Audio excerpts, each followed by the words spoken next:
Arcadian Vanguard presents the Wrestling News in your daily wrestling newscast for Thursday, March 9th, 2023. Good morning, I'm Mike Sempervive. We begin today with AEW Dynamite broadcast live on TBS from the Golden One Center in Sacramento, California. In the main event, Powerhouse Hobbs defeated Wardlow in a Falls Count Anywhere, Anything Goes match in 11 minutes and 48 seconds to become the new TNT champion.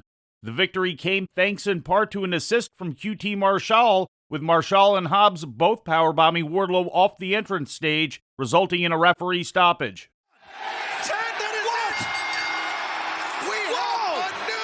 TNT champion! And new TNT champion, Powerhouse Hobbs! We have not seen QT Marshall in like forever. He exploded back on the scene.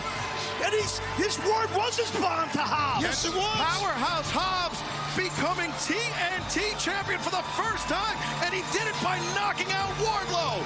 The title loss comes just 3 days after Wardlow regained the TNT title from Samoa Joe at AEW Revolution, making it the shortest TNT title reign to date. Orange Cassidy was successful in his latest defense of the All-Atlantic title, defeating Jay Lethal. Jeff Jarrett attacked Cassidy after the match, but was run off by the Best Friends.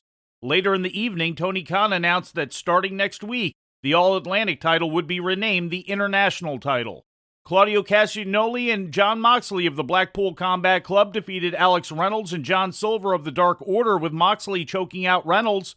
A post-match brawl ensued, also involving Hangman Adam Page and Evil Uno on the side of the Dark Order and Wheeler Yuta on the side of the BCC. In promos during the show, Bryan Danielson expressed his desire to step away from wrestling and go home to his family after losing to AEW World Champ MJF at Revolution.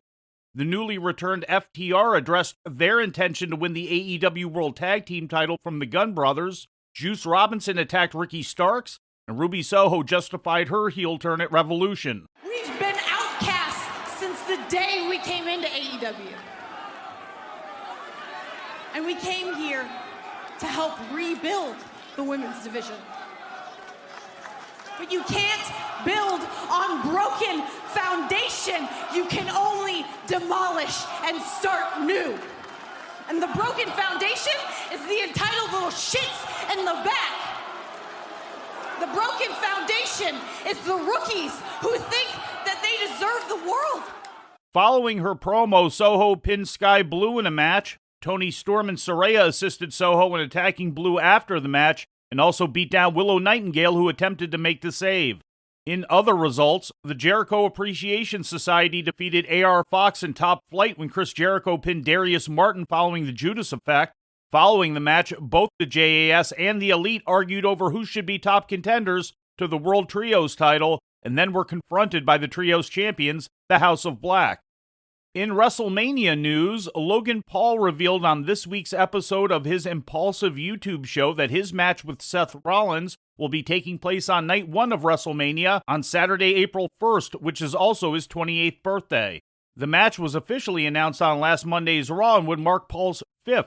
His previous WWE matches include his debut teaming with The Miz against the Mysterios at WrestleMania 38, his singles match with The Miz at SummerSlam 2022, his challenge of Roman Reigns at last November's Crown Jewel, and his appearance in January in the Royal Rumble. In other WWE news, the company is working with gambling regulators in Michigan and Colorado to legalize betting in those states on the outcomes of major matches, according to a report from CNBC. WWE is reportedly using the accounting firm Ernst & Young to secure the information on upcoming match results in an effort to convince legislators that scripted match outcomes would not leak ahead of time.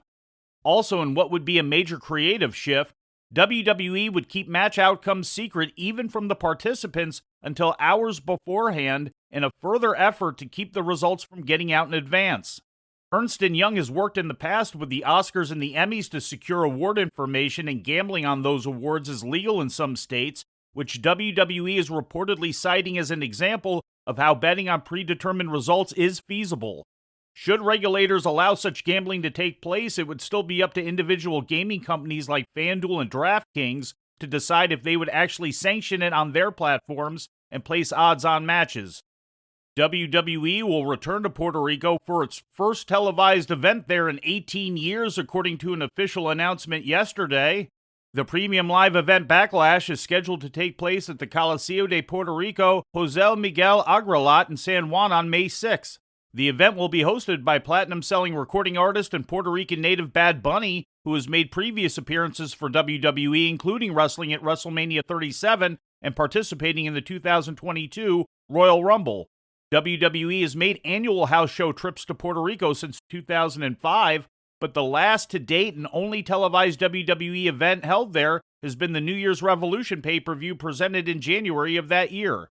Said Bad Bunny, quote, "In 2005, when I was a kid, I wasn't able to attend New Year's Revolution at El Coliseo. Finally, 18 years later, WWE returns to the island with a massive event, and this time, I won't miss it," end quote.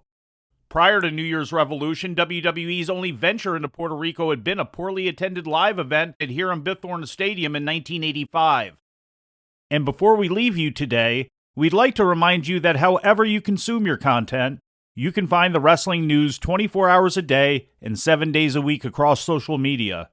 On Twitter, follow us at Wrestling News AV. Our Facebook page is also Wrestling News AV.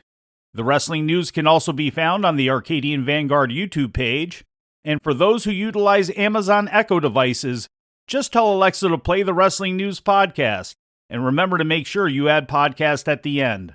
Once again, for daily updates, breaking news, and more, follow the Wrestling News across social media. And that's the news for today.